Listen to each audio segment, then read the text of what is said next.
I'm beginning now. Class about storage management. What do I mean by storage management? When I'm using a program, I create certain variables of integer, character, structure types. Now, at all times, all these variables are not in use. Supposedly A, B, C. Maybe this was used for some time and then it is now not in use. Maybe a list was being created. Please see, I'm not talking specifically about any language yet. This is a general storage management concept that applies to all the languages. So what we are trying to see, if supposedly I am short of the main memory and there are some variables that are not being used. Supposedly this is a space which is taken by variable b that is not in use and will not be used lately in the program. I'm anywhere in the program now. I want it to be free, but the user has not specifically specified कि programmer को हर बार लिखना पड़े कि हमें free करना है, free करना है, फ्री करना है. Either that is the way you free it separately, or there is automatic list management possible. So what we do is whenever we are using lists, we try to automatically manage these. So what do I mean by automatic list management is, instead of the programmer freeing the memory separately, there is some mechanism that you inbuilt within the program so that whenever I need more space, there is some method that happens and storage space is made freed. There are two methods to achieve this. One is a reference count method and another is garbage collection. I'm sure all of you have heard about garbage collection. Today we'll see what it means and what do you mean by the reference count method. So we'll start with the very first reference count method. Reference count method means that we add initial count to every pointer variable. Whenever I'm having some pointer pointing to any field, I keep on increasing then that count, and whenever a pointer stops pointing to the field, I keep on decreasing the count. If there is any variable that is having a zero count value, that means that space can be freed from the memory. What I mean by this is, I'm saying we are talking about the reference count method. In this particular method, we are adding an additional count field. Supposedly this is some node, this has some data or information, and this is pointing to some other thing. So we are adding this count additionally, and this count keeps on increasing for every pointer that points to this node, keeps on decreasing for every pointer which was earlier pointing to this node, now points to something else. Supposedly this is node A. Earlier I was having V pointing to node A. So the count of the node A was 1, that is only one node is pointing to B. Later on I make B is equal to null. Now B is not pointing to A, but memory of A is still not freed. Even if you free B or without saying null, then it is not going to free the space over here. So what you are trying to do over here is, this A, as soon as B is turned to null, the reference count would turn to 0. Any variable who is having a 0 reference count means that it is now available to the memory pool area and can be reused for any other new variable which is needing the memory. This is called as the reference count method. To be able to understand this method in detail, we'll take a small example. We'll just take a small example. I'm just going to write a small code for creating some lists and linked list. We are talking about list in this case, and we'll see how the reference count method works. So please understand, before the example, you just take the example, then I'll tell you the algorithm for the same. Supposedly I'm creating a list, say list 1, which is equal to create list is a function that I'm calling, and I'm calling this function for two elements 14 and 28. What I'm saying is create a list 1 with these two elements. So then I'm saying create a list 2, in which I'm creating a list of list. I'll just make you understand what it means. This is important so that you understand why the example has been taken in this manner. Then we have another, say L1 is equal to add something to an existing list. So I'm going to add to list 1. Sorry, I'm going to add to list 2 an element 42. I'm just adding an element. Just write down the example and then I'll make you understand what I'm meaning by all these. And finally, I'm saying M is equal to create a list in which I'm having my list 1 and head, I'm giving a header to list 2. I'll just make you understand what that means. And finally, I'm saying supposedly say M is equal to null and I'm saying L1 is equal to null. So this is an example what happens in the reference count method if this example is run. So understand what is happening in this case is initially list 1 is getting created. What is list 1? List 1 is I have a node. This list 1 is pointing to this node which is having value 14, and this is pointing to another node which is having value 28, and it is having no more pointer. So the reference count is 1 for both the nodes. Why is the reference count 1 for both the nodes? Because list 1 is pointing to this node, and this means supposedly if it has location 1, it has location 2, just for example. So location 1 wala node is being pointed by some element. Similarly, location 2 is pointed. Whenever I'm having a pointer to this location, I will increase the value of the reference count. Whenever I change the value of the pointer that was pointing to this location, I decrease the reference count. So supposedly then I'm creating a list 2. So list 2 is being created. List 2 is actually again a list of lists. So what is happening in this case? There is another variable which does not have anything here, but it points to another list which has 5 and 7. This has 5 and 5 points to 7. Again, all the nodes have a reference count of 1. Supposedly these are locations 3, 4 and 5. Just for example, we are taking these locations. Now when I'm saying that L1 is there, so I want to add on a list. So when I'm adding in L1, so L1 is now pointing to a node which is having a value 42 and the reference count is 1. Supposedly this is the location 7. Now after this location 7, this is going to point to, I'm going to add this to list 2. This points to list 2. What is list 2? List 2 is this. It is location 3. Again pointing to, this is the entire list that I am having. So किस किस का reference count बढ़ेगा? This is location 5, location 4, element 5 and element 7.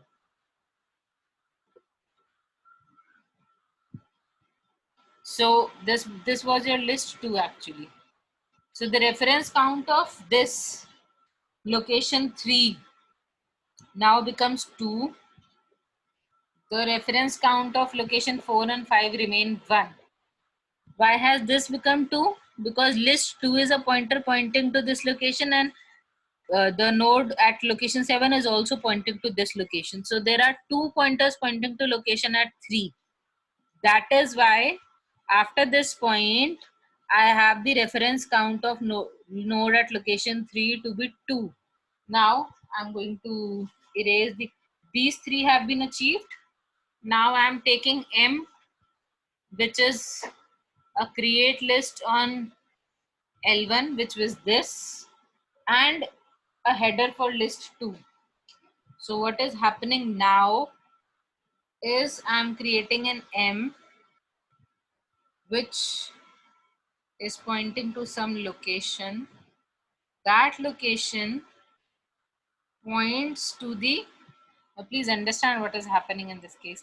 That location is having a this is some header for a list that I'm creating. It includes an element as L1. So the first element of this is entire element L1. Understand this? And I am having a header. Two elements हैं इस list में. One is L1, another is header to list 2. So there are two elements in the list, 1 and 2. Please understand what I'm saying here.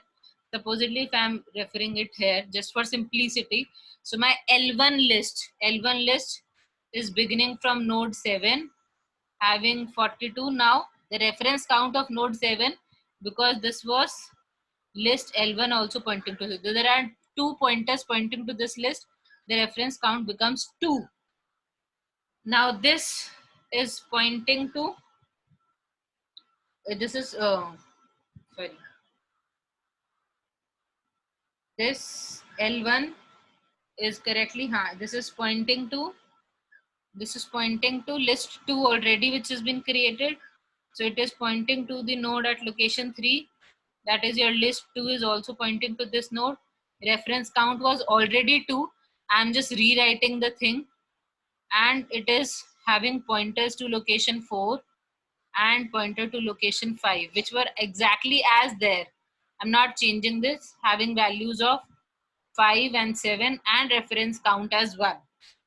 Not changing the reference count also. Now, when I'm saying that M is also having a header to the list 2. Now, what is the list 2? This is the list 2. And M is the second node is a header to this list. So what is happening in this case is second node is also a header to this list. Now list 2 word having this header, and this is actually the list. So this also points to this node. It only becomes a header. Supposedly, so this is location 8, location 9. The reference count here is 1. Reference count here is 1. The reference count of location 4 increases by 2. Increases by 1 becomes 2, because there are now 2 pointers pointing to the location. So we have now reached all the points till here. Now I am saying M is equal to null. What will happen in this case now? I hope you all are understanding. In case anywhere you people are unable to understand, please stop me and ask. So I hope the lists are now clear to all of you. Now supposedly I first reach this M is equal to null. When I'm saying M is equal to null, this pointer is removed. When this pointer is removed, in that case, the reference count of location 8 becomes 0. When reference count of location 8 becomes 0, that means whatever it is pointing to, that pointer will also be removed, क्योंकि ये हम free करने वाले हैं. Since this pointer will be removed, the location count of this location also becomes 0 recursively. I'll just give you the code which is recursive. When this pointer is removed, जब भी हम किसी को 0 करेंगे तो when wherever it is pointing to, उसका reference count भी automatically 0 होगा. This pointer will also be removed. The reference count is reduced to 1 for location 4. This is when M is equal to null is happening. Again, a reference to the location 7. This will be also removed. The reference count of location 7 is again reduced to 1. So when M is null, we free the location 8 and location 9. These two are made free. They are now available for reuse. Finally, when I am saying L1 is equal to null, that means this pointer is removed. When I am removing this pointer, the reference count to the pointer to which it is pointing, that is location 7, becomes 0. When this becomes 0, the pointer to whatever location it was pointing to would also be reduced. So the pointer to location 3 becomes 1. And since the pointer is 1, other pointers are untouched. That means after I'm having M is equal to null and L1 is equal to null, 3 nodes will be freed and list 2 is still existing. If I say list 2 is equal to null, and then the entire list will automatically be available for reuse. All the nodes will be reused using the reference count method. Is the method clear to all of you? Class, is the method, I'll just give you the code for the method. Is the method clear to all of you? Give me a yes or no. Yes, ma'am. Yes, ma'am. All are understanding what was happening. Now we'll just write the code to understand how the same has been achieved using a piece of code, because we are doing automatic list management. That means whenever pointer to a list gets freed, or it is pointing to something else, because pointer is a variable. If it is pointing to something else, then the entire list space should be freed only if no more pointers are pointing to them.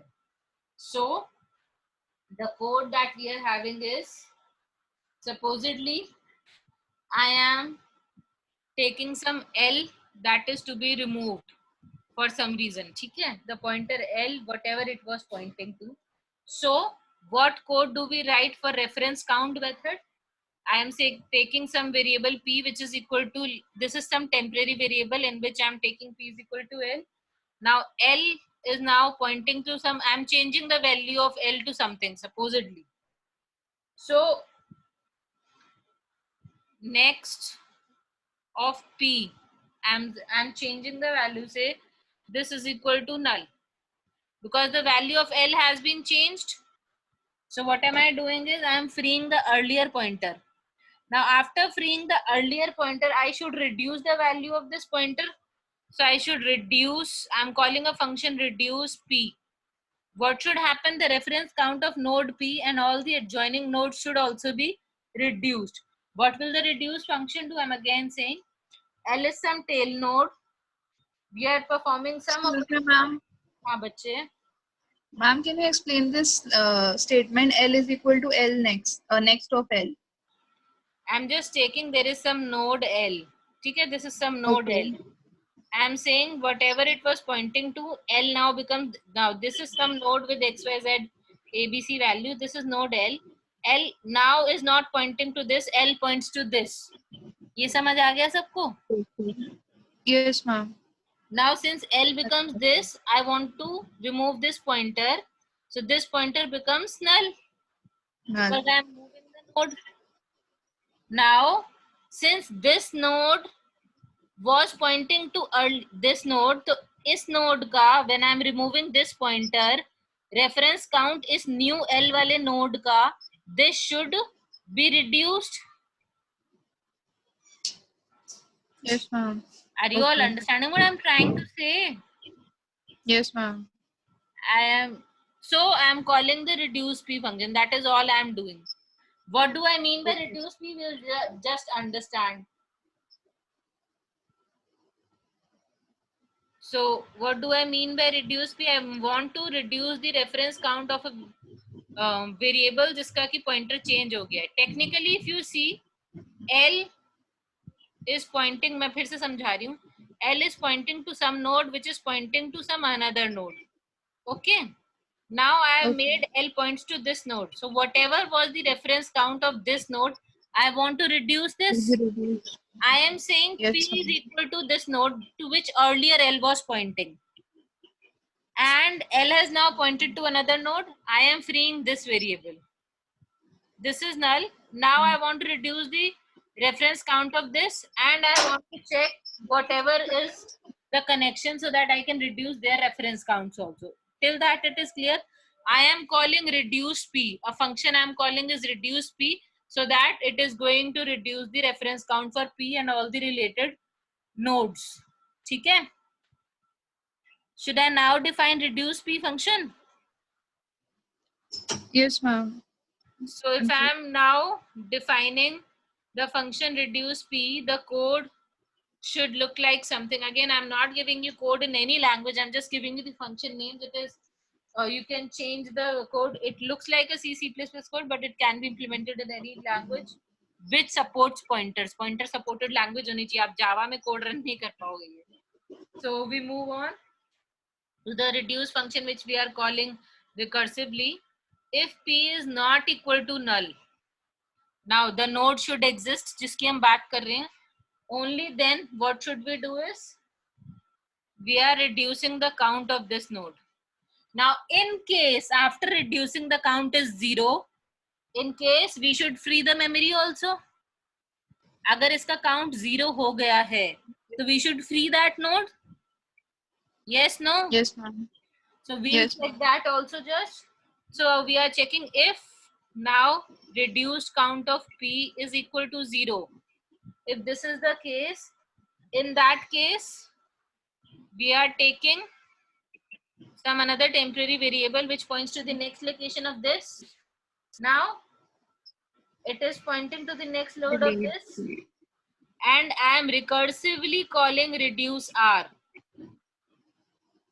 Again saying L1 was pointing to some node which was pointing to some another node. If I am moving L1 to point to this node, and in case the reference count is 0, then this pointer is also removed and iska reference count bhi reduce hona chahiye. So R is the node to which P is pointing. P is a node जिससे pointer हटा दिया गया है और उसका reference count 0 हो गया है.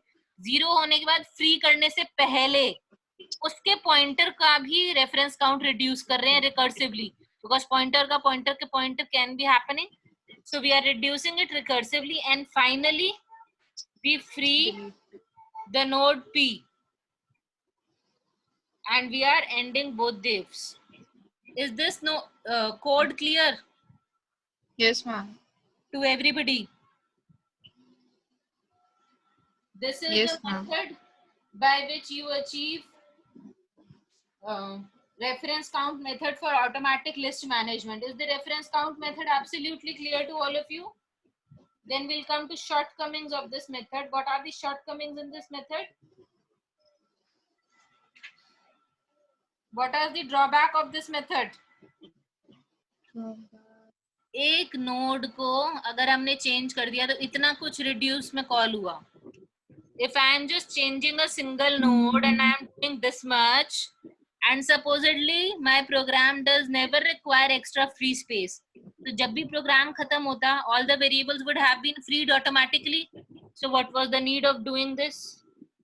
So in case in between the program I do not need free space, this is only going to give me extra headache, extra code which is going to run, which is not required actually, in case I don't need extra space. Are you all understanding this?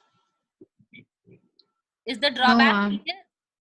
I am saying whatever code I was running on linked list never wanted extra memory to be freed. Whatever memory was available was allocated, and extra memory was not required.